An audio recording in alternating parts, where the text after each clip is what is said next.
Forget the greeting cards featuring chubby infants with tiny wings, or the silent, serene figures in flowing white robes.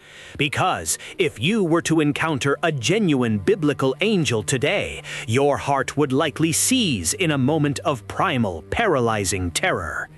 In the Holy Scriptures, the very first words uttered by an angel to a human being are almost always the command to not be afraid, which is not a polite formality, but unnecessary instruction for a mortal whose mind is being shattered by the presence of the supernatural. These beings are not humans with wings, but are ancient, multidimensional entities forged to stand in the direct presence of Him who is described as a consuming fire. They are messengers, executioners, and cosmic guardians whose nature is so alien to our physical world that their mere appearance causes prophets to collapse as if dead and hardened warriors to tremble like leaves. We are about to tear away the veil from the 5 most terrifying ranks and personalities of the celestial realm, looking into the eyes of creatures that guarded the gates of a lost paradise, reduced entire cities to ash, and are destined to carry out the final judgments upon humanity at the end of days. The first, and perhaps most pervasive misconception in modern culture, concerns the cherubim. In contemporary art and jewelry, cherubim are depicted as sweet-winged babies. However, in the Bible, particularly within the harrowing visions of the prophet Ezekiel, the cherubim are nightmare-inducing entities that defy every law of biological logic. When Ezekiel beheld them by the river Kebar, he struggled to find human words for the machinery of heaven, describing each cherub as having 4 distinct faces, consisting of the face of a man, the face of a lion, the face of an ox, and the face of an eagle. Imagine a creature that looks in every direction simultaneously, possessing no blind spots at all. Their bodies were not covered in soft downy feathers, but were bronze-like and fused with the divine technology, appearing as burning coals of fire. Most disturbingly, their entire bodies, including their backs, their hands, and even their 4 massive wings, were completely full of eyes. This level of surveillance is absolute, as every inch of their being is dedicated to perceiving the holiness of God. They do not fly in the way birds do, but move with the speed and jagged intensity of lightning, shifting through space without ever turning their bodies. When they move, the sound is like the roar of rushing waters, like the voice of the Almighty, or like the tumult of an army. This is a sensory overload that no human mind was built to withstand. Beneath them are the ophanum, which are the wheels within wheels, also encrusted with thousands of unblinking eyes and rotating in multiple dimensions at once. These wheels are not made of wood or metal, but are living spirits, high and awesome, terrifying to behold, as they carry the very pavement of the crystal firmament upon which the throne of God rests. The cherubim are the living chariots of God's throne, a biological and spiritual hybrid of the highest order. It was these beings, and not cute infants, that God stationed at the eastern gate of Eden after the fall, placing multi-faced, thousand-eyed monsters armed with rotating blades of fire to ensure that no human could ever sneak back into paradise. They are the ultimate cosmic border force, and they do not negotiate. They represent the absolute separation between the fallen world and the presence of the Creator. How do you think it would feel to stand before a guard who can see your every thought through 1,000 unblinking eyes while wielding a blade made of sentient flame? Moving even closer to the center of the throne room, we encounter the seraphim, whose name literally translates from Hebrew as the burning ones or the fiery ones. They are the celestial elite, the inner circle of heaven that dwells in the highest vibration of the divine presence. The prophet Isaiah saw them in the year King Uzziah died, and the experience left him undone. Each seraphim possesses 6 wings of immense scale. With 2 wings they cover their faces, for even these high-ranking spirits cannot endure the direct raw brilliance of God's unshielded glory. With 2 wings they cover their feet, as a gesture of profound humility, and with the remaining 2 they hover in the smoke-filled air. Their voices are so saturated with power that when they cry out, "Holy, holy, holy," the very foundations of the temple shake as if hit by an earthquake. Their primary purpose is to chant the Trisagion in an eternal loop, maintaining the spiritual frequency of the throne room. But their terror lies not just in their appearance, but in their function as agents of painful purification. When Isaiah cried out that he was a man of unclean lips, a seraphim did not offer a comforting word or a gentle reassurance. Instead, it flew to the altar, took a searing, white-hot coal with a pair of tongs, and pressed it directly against the prophet's mouth. This is the reality of the seraphim. They represent a holiness that purifies through fire. They do not care about human comfort. They care about divine alignment. To meet a seraphim is to encounter a purity so absolute that it feels like a threat to everything normal or comfortable in our lives. On the heights of heaven, there is no anesthesia. There is only the burning, transformative touch of the Spirit. Imagine the sheer agony of a celestial fire touching your physical body to burn away the impurities of your soul.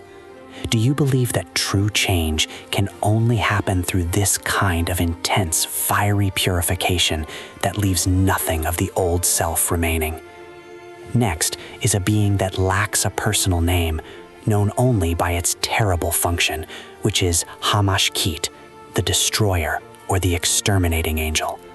It is a common error to assume that every scary being in the Bible is a demon or a fallen follower of Satan, but Hamashkit is a loyal, high-ranking servant of the Almighty, a specialist in the execution of divine sentences. The most chilling moment in the book of Exodus occurs at midnight during the 10th plague, when the Lord sent the destroyer to strike down all the firstborn in the land of Egypt.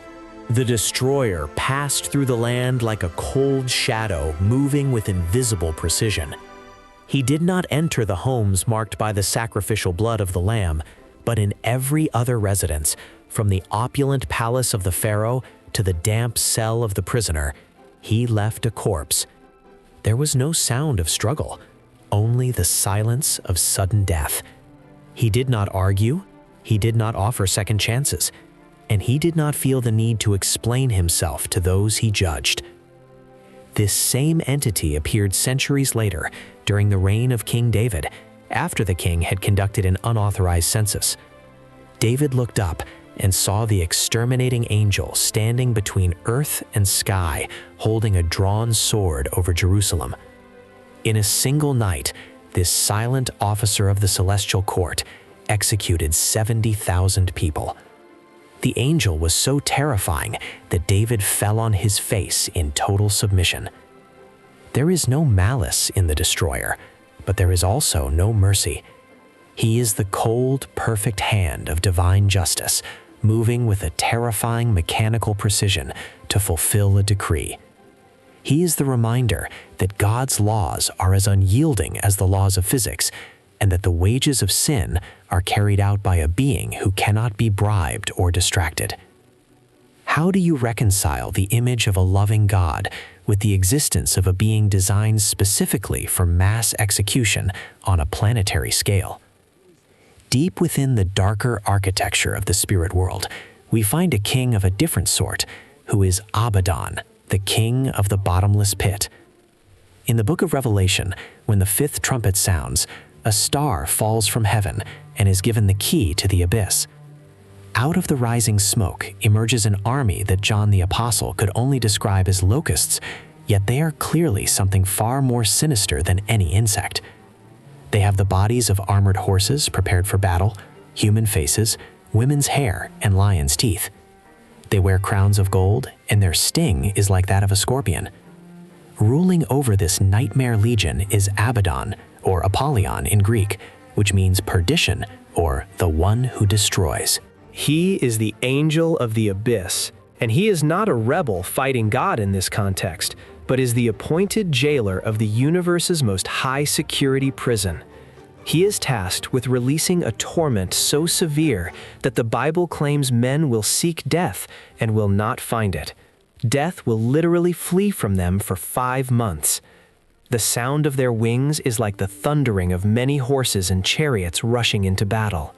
Abaddon represents the terrifying reality that heaven maintains a department of corrections, a place for those who have utterly rejected the light, and he is the sovereign of that darkness. When the king of the abyss is permitted to march the earth becomes a landscape of inescapable suffering, where the physical body is kept alive only to experience the full weight of spiritual consequences. What do you think is the purpose of a torment so great that death itself becomes an unattainable luxury? Finally, we must consider the 7 angels of the vials of wrath. In the final act of human history, Revelation describes 7 angels clad in pure shining linen with golden sashes across their chests. They appear majestic and noble, yet what they carry in their hands is more frightening than any fanged monster, because they hold golden bowls filled to the brim with the wrath of God. These are the high executors of the apocalypse. When these angels receive the command, they do not hesitate for a second. As they methodically pour their vials upon the earth, they turn the oceans into the blood of a dead man, killing every living creature in the sea. They pour their bowls on the rivers, turning them to blood, so that those who shed the blood of saints have nothing but blood to drink. They scorch the skin of unrepentant people with solar fire and plunge entire empires into a thick supernatural darkness that causes men to gnaw their tongues in pain. These are not chaotic or angry beings. They are the calm, orderly executors of a planetary reset. Their terror lies in their unstoppable resolve and their lack of emotional entanglement. They show us that the most frightening form of a celestial being is not necessarily one with many heads, but one that obeys the command to dismantle a corrupt world without hesitation or remorse. They are the cosmic cleaners, and when they begin their work, no earthly power, no military force, and no political alliance can stay their hand. The sky will roll back, the mountains will move, and these 7 beings will ensure the justice of the ages is served to the last drop. Do you think humanity is currently heading toward a state that would require such a drastic celestial reset to occur in our lifetime? Why does it matter that we understand these beings as they truly are? Because truth makes faith alive. When we turn angels into wallpaper decorations, we lose sight of the sheer scale and danger of the God they serve. Biblical angels are a mirror of God's own incomprehensible majesty. If his servants are this terrifying, how much more so is the Creator himself, who holds the life of every angel and human in his hand. These beings remind us that the spiritual world is not a cozy living room, but a vast and formidable reality where holiness is a tangible force that can shatter bone and spirit alike. They were present at the creation of the stars, and they will be present at the folding of the heavens. Yet within this awe, there is also a profound hope, because these same beings who can annihilate armies and command the elements are described as ministering spirits sent to protect and serve those who trust in the divine. The same seraphim that burns Isaiah's lips also makes him capable of speaking for the King of Kings with authority. The same angel that shut the lions' mouths for Daniel is a warrior of unmatched power who stood against the princes of darkness for 3 weeks. We fear the angels because they are holy, and that fear is the beginning of a true, grounded wisdom that recognizes our place in the cosmos. As Jesus once said, "You shall see heaven open and the angels of God ascending and descending upon the Son of Man," which indicates a constant traffic of these terrifying powers between our world and the throne of eternity. The spiritual world is closer than we think, and it is far more powerful than we ever dared to imagine.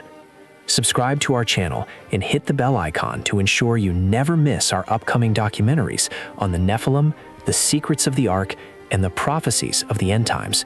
Share this video with someone who still thinks angels are just winged babies. It is time for a wake-up call that will change how they read the Bible forever. Comment below which of these 5 beings would you least want to meet face-to-face, and why does their specific power haunt your thoughts? Your insights help us decide which biblical mystery to uncover next as we continue to explore the terrifying and glorious realities of the ancient world. Stay vigilant, because the truth is often more frightening and more glorious than any fiction ever written by man, and the time of the angels is drawing closer with every passing second.